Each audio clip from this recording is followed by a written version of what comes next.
Let's review a few things about exponents first. Remember that any number raised to the power of 0 is 1. For example, 10 to the power of 0 is 1. 31 to the power of 0 is also 1. Any number raised to the power of 1 is itself. For example, 5 to the power of 1 is 5. A negative exponent flips the number.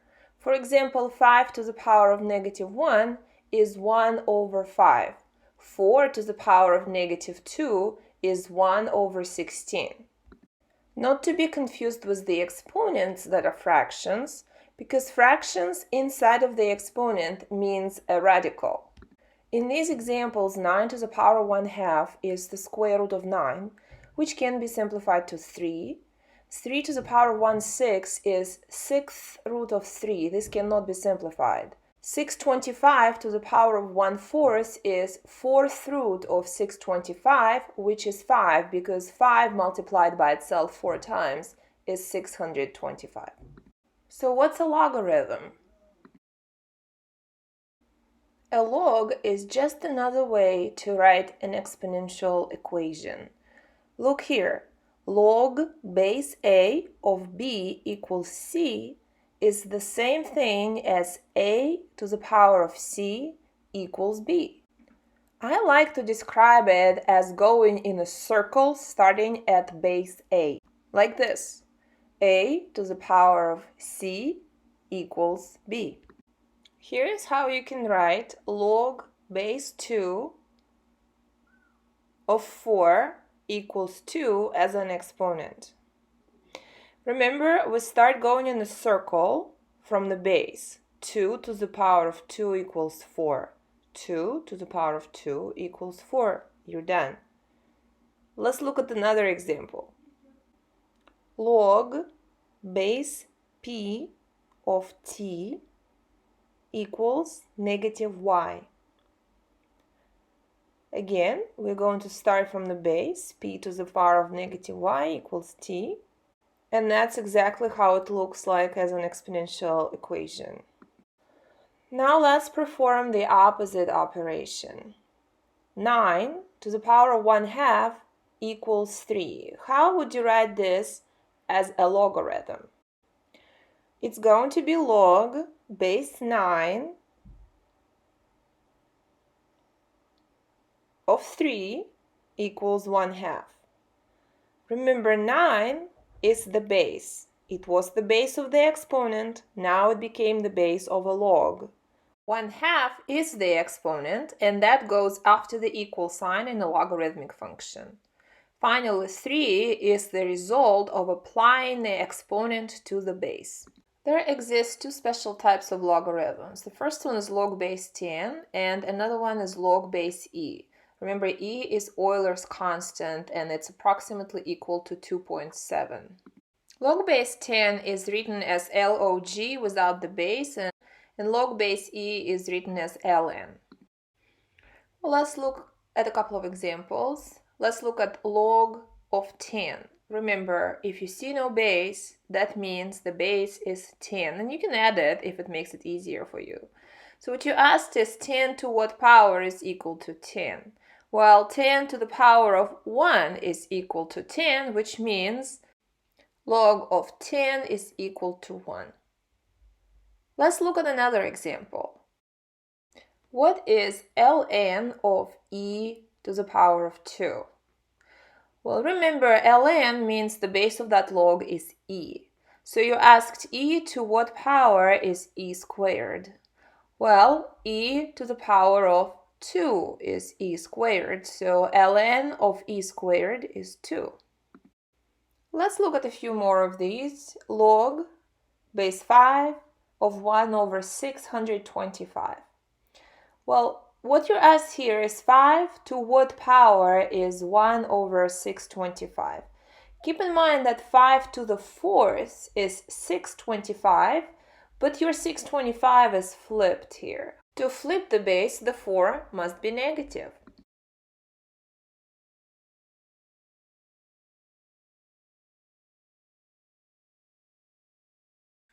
Let's look at another one. Log of 1. Remember that log without the base is base 10.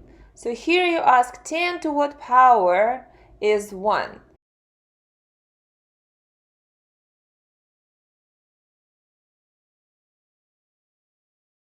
That means that log of 1 must be 0.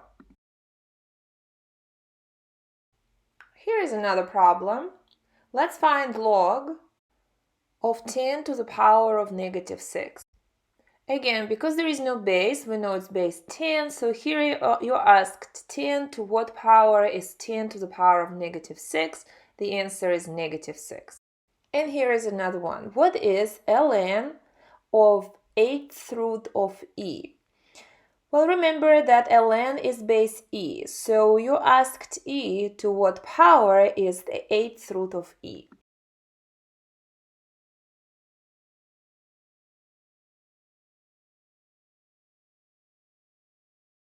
So this really means e to what power is e to the power of 1 over 8? The answer is 1 over 8. Most calculators are equipped with the buttons log, meaning log base 10, and ln, meaning log base e. This means you can easily solve questions like these and round the results. The problem arises when your base is not 10 or e, and the number inside of those logs are not powers of the bases. Like this question here is asking you to find what exponent should you raise 5 into to get 17. Because 17 is not a power of 5, we have to use a calculator. But what do we do if our calculators only have buttons for log base 10 and log base e or ln? We will use what's called the change of base formula. The change of base formula allows you to write any log of any base as the quotient of logs base 10 or ln's. Let's find what log base 5 of 17 is using the change of base formula. Remember that log base 5 of 17 can be written as log of 17 over log of 5. Or, identically, it can be written as ln of 17 over ln of 5. I will use the second option, ln 17 over ln of 5. Plug in ln 17 into the calculator, and then ln 5 into a calculator and see what it equals to. So ln 17 gave me 2.833213. And the ln 5 was 1.609438. So then I just have to divide these two numbers by each other, and that will give me log base 5 of 17. The result is 1.760372, or 1.76. Question here in Pearson, it gives you this logarithmic function f of x. It looks a little complicated, so I wanted to show you how to graph it. First of all, keep in mind that the basic logarithmic function has no shifts, no stretches, no shrinks, etc., and it is y equals log of x.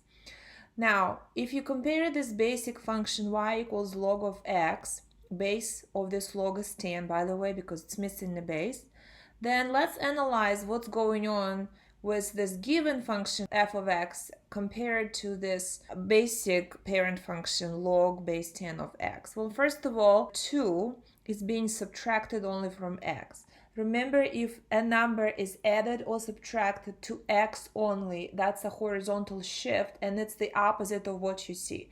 If you see minus, that means to the right, and if you see plus, that would be to the left. If a number is added or subtracted in the back, like this 5, that's the vertical shift, and that's straightforward. If you see minus, that's down, and if you see plus, that's up.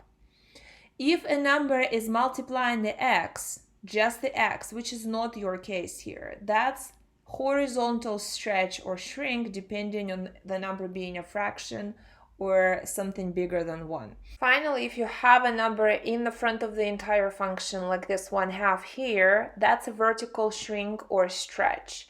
If the number that's multiplying your entire function is between 0 and 1, which 1/2 is, that's a vertical shrink. And if it was greater than 1, that would be a stretch. So let's type in our answers here. So how to obtain this function f of x from this function y equals log base 10 of x?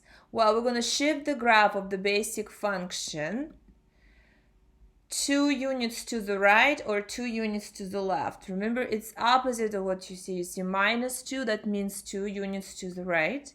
Shrink it vertically, that takes care of 1/2. Shrink it vertically and shift it 5 units up or 5 units down. This is straightforward. You see minus, that means 5 units down. Let's check. Okay, now we have to graph. So these are graphed very similarly to exponential functions. Use this logarithm tool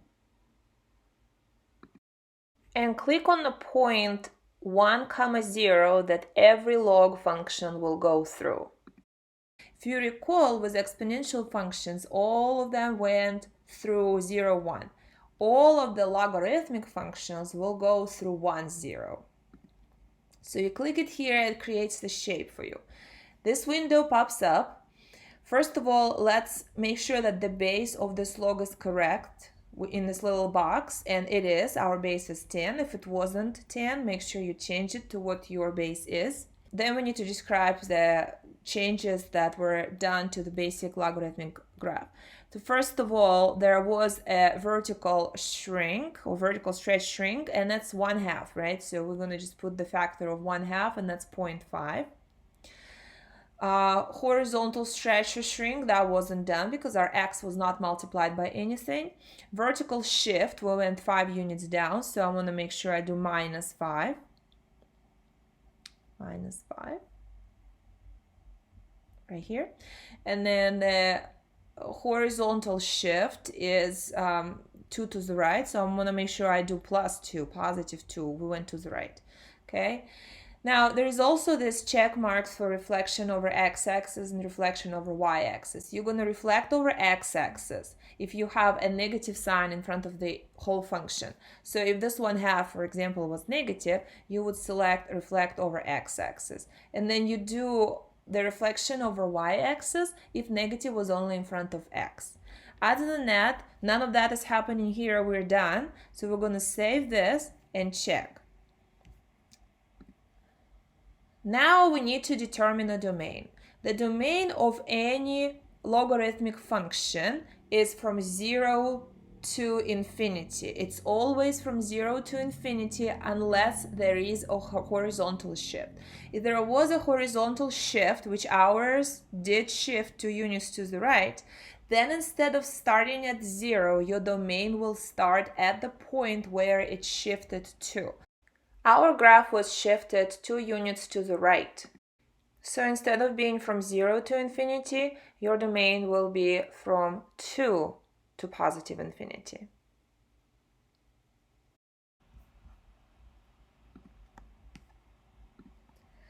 The vertical asymptote is x equals 0 unless you shift it. Ours shifted to the right 2 units, so instead of being x equals 0, it's now x equals 2.